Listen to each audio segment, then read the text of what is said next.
Hi again, everyone. So let's now move to Hamlet, and I hope that by now you have your own copy of the book. I have my own copy here with me that I showed you before. And of course, as I told you, Hamlet is a play to be read many times and not just once. You need to read it many times, and also you need to use dictionaries.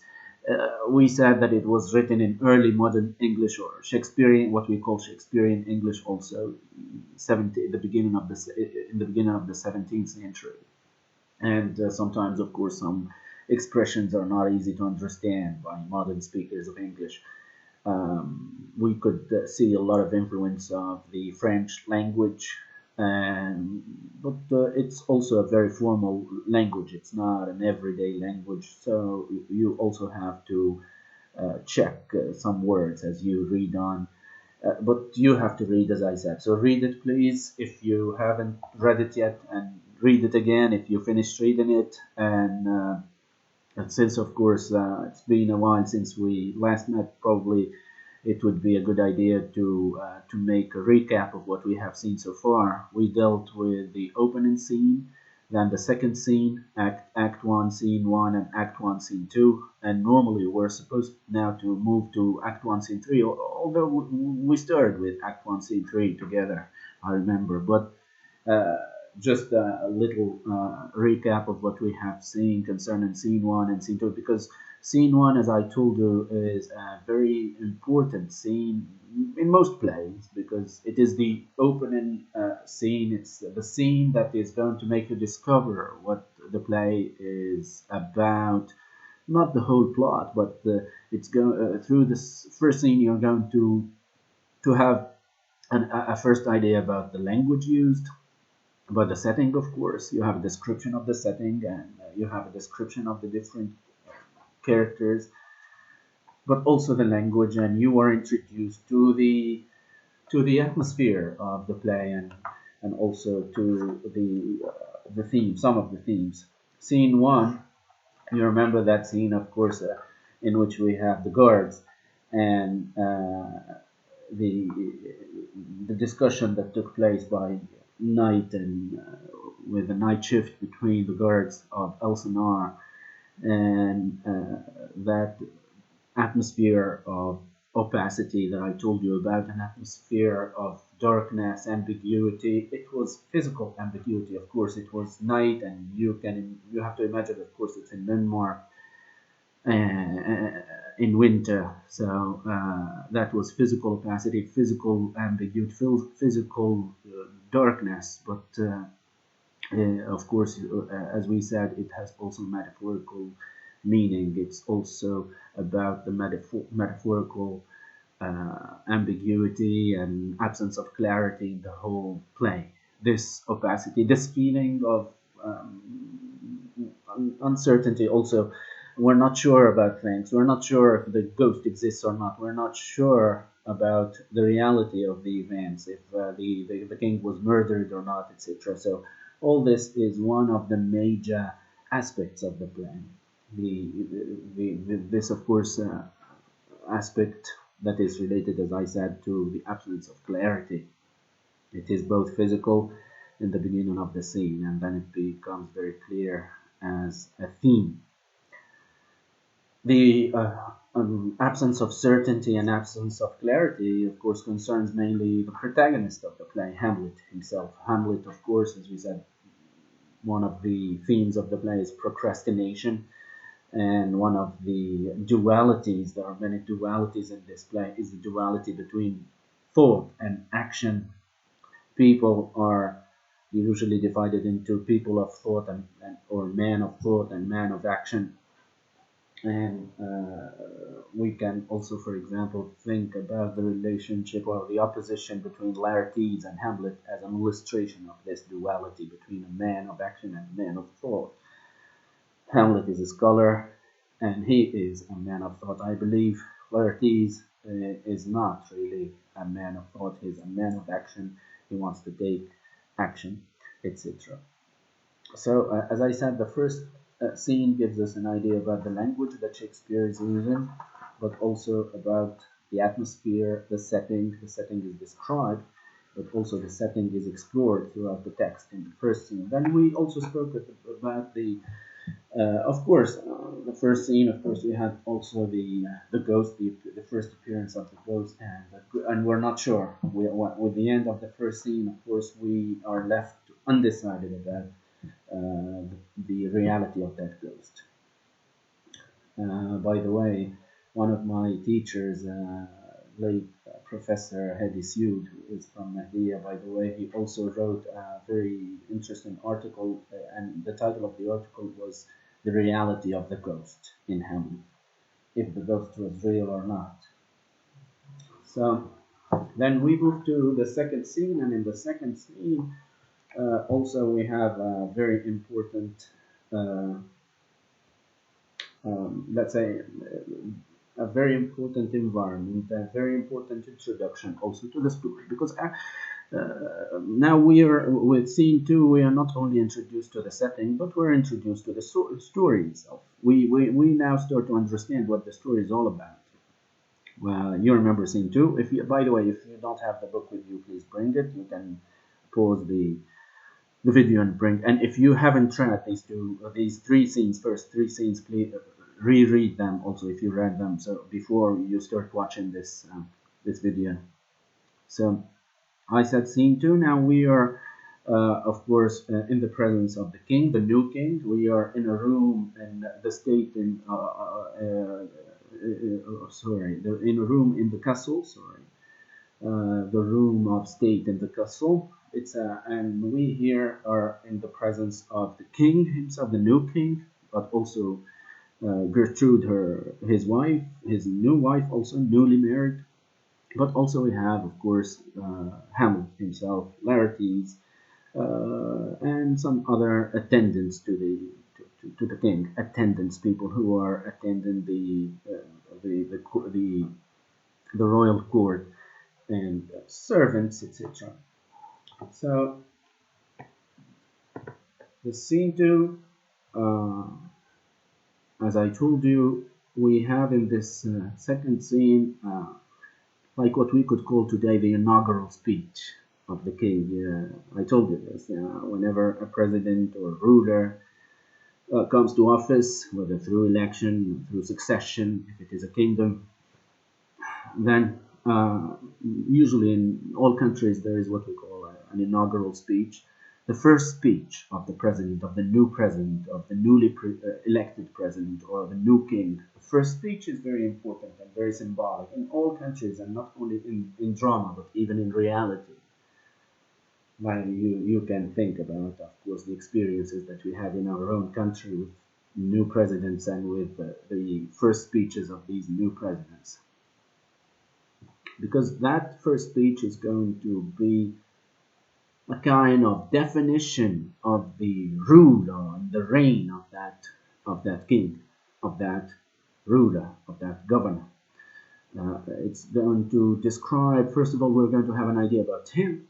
We're going to have a first idea about his character, but also he usually in the first speech the ruler is going to describe how he's going to rule the country. But of course, again, when we deal with a text, mainly in drama or any other text, of course, we have to try to analyze the text on different levels, different layers. There is the literal meaning, but there are also some other probably messages that are hidden. We have to read between the lines, and this is what we started doing last night. How the king speaks to Hamlet and how Hamlet also reacts to the comments by the king and also by his mother. Well, we dealt with this, but of course you have to think about that one rereading. You have always to reread. I myself have always to reread again and again and again in order to decipher the different hidden messages, as I said. Before I start with the third scene, let me tell you and remind you of what we do when we want to analyze a text, a literary text, from drama, from fiction, poetry. What, of course, mainly here with this text, of course, there are the different aspects of the text that we studied. First, year. You remember, of course, what's the text to us. Of course, in the beginning you have a description of the setting, then you have the different characters, and then you have, of course, themes. You have language used in order to express those themes, to convey those themes.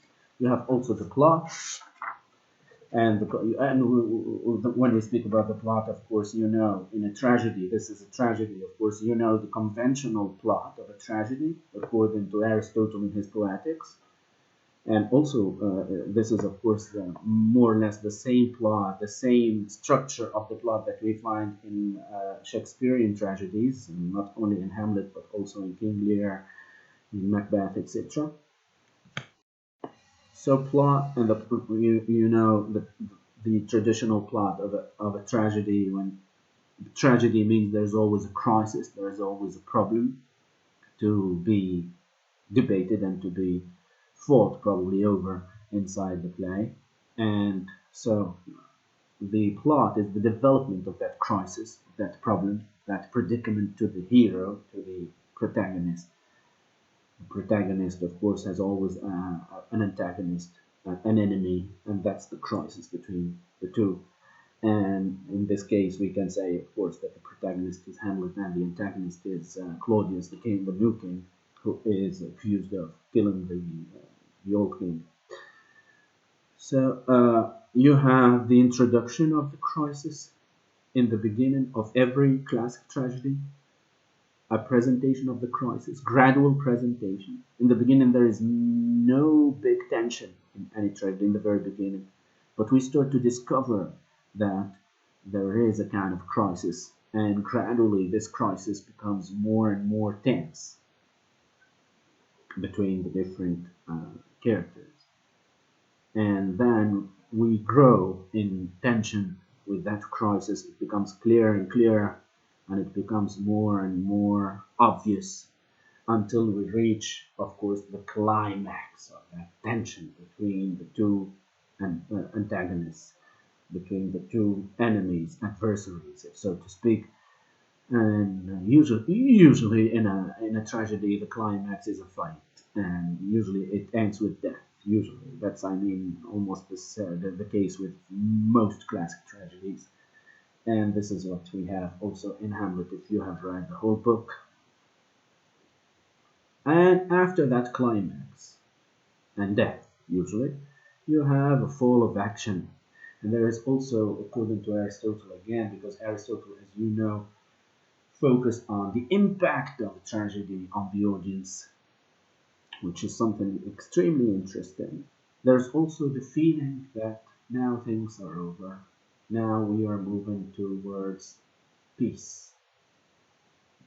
Whether with negative results, of course, usually negative things that happen, but there is peace, and there is the French word that is used in English, denouement, the denouement, feeling of denouement, which means feeling that things are over now, all the fighting and all the troubles are over, and now there is silence and peace. And that's the end of a tragedy. It's the same structure that you can find in a lot of movies and a lot of novels and stories. So when you read the text, you have to think about these elements. So what I'm doing now is that I am recapitulating to you the different elements that you need to focus upon when reading and analyzing a text. So as we said, setting, language and themes, plot and how it evolves. Then there's also an extremely important element, which is of course about characters. The characters themselves. We have primary characters, secondary characters, hero, protagonist, antagonist, and so you have to take each character by himself, trying to analyze his portrait. Of course, you have the very classic division between moral, physical portrait and moral portrait, and how they influence each other. But also, after making the this analysis about the different characters, the tragic hero, of course, for example, one of the most important character in a tragedy is the tragic hero, and there are conventions about this character that I'm not going to, of course, to repeat all these things. But also, after analyzing each character, you also have to study the relationship, the interaction between the different characters, how they talk to each other. This is what we did, for example, with scene two between Claudius and Hamlet. There are many things to say about this scene too, and this beginning of interaction. How Hamlet, of course, is very cautious about the new king, and he has a lot of suspicions about him. Of course, he had not met the ghost yet, but of course he was not really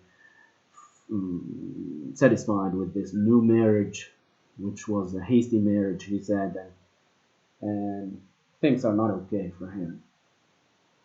So, as I said, this is what you have to do when reading the text. You have to try to also analyze the different characters and try to make a portrayal of the different characters. So, to move to again to scene three, go to scene three.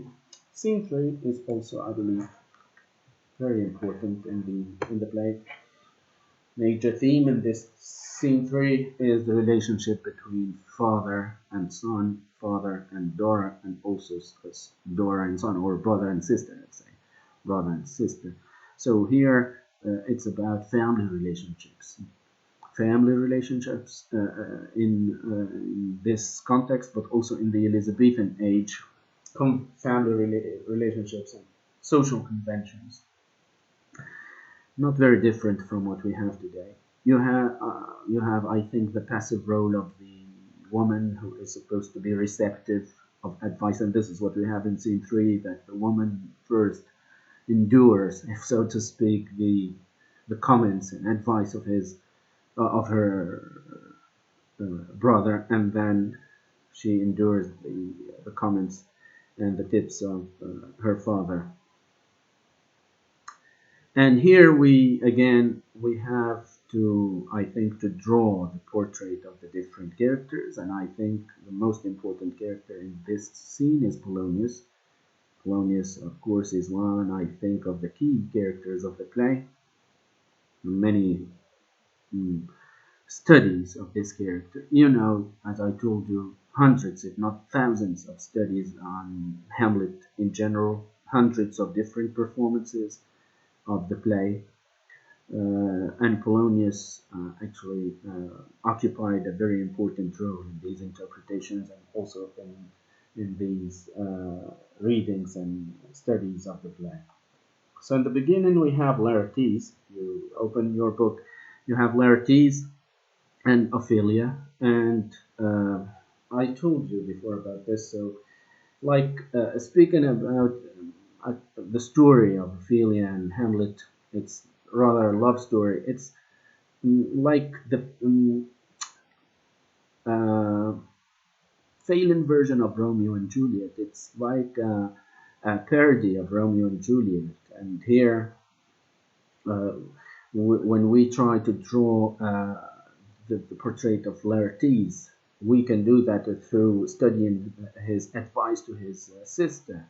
What we can understand what he thinks about love, what he thinks about this kind of relationship, what he thinks about social classes. Because of course we are speaking about here a love story between again a woman and a man who do not belong to the same social class.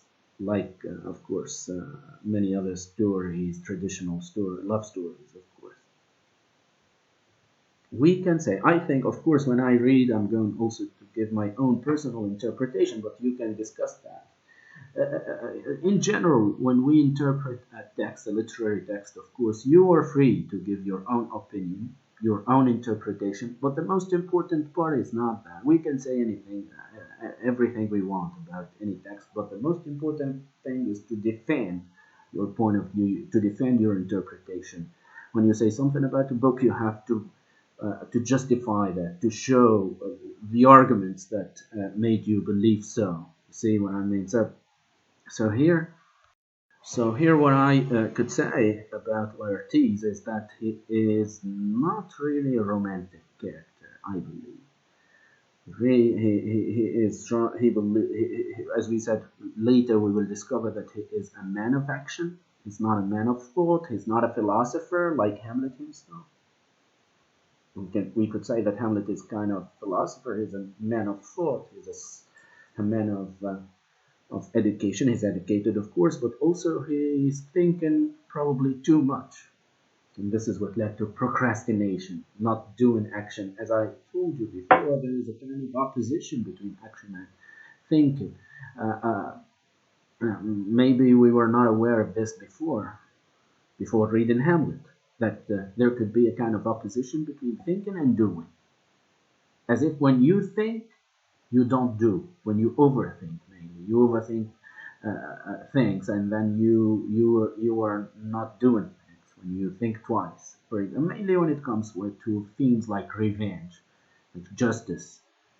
For instance, just I mean an idea that comes to my mind here. If you are judge in court, for instance, and you're going to decide, you have to decide in a court case between two litigants, between two people in front of you. You have to take a decision. You cannot, I mean, delay it or in an unlimited way. So you have to take a decision. But if you overthink as a judge and you say, I'm going to punish this man because he killed that person, for instance, this is just an example. But if you think twice and you say, maybe he's innocent, you have all the proofs, but what if those proofs are not really correct? So you will not come to a decision by the end, and you will find yourself procrastinating like Hamlet, and this is what Hamlet does actually. But Laertes is not like that. For example, we will see later when Laertes hears about the death of Polonius, he comes immediately to take revenge and to kill Hamlet without thinking.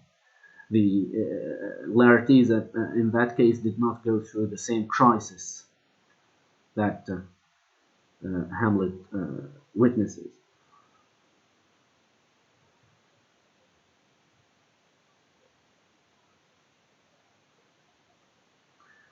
So,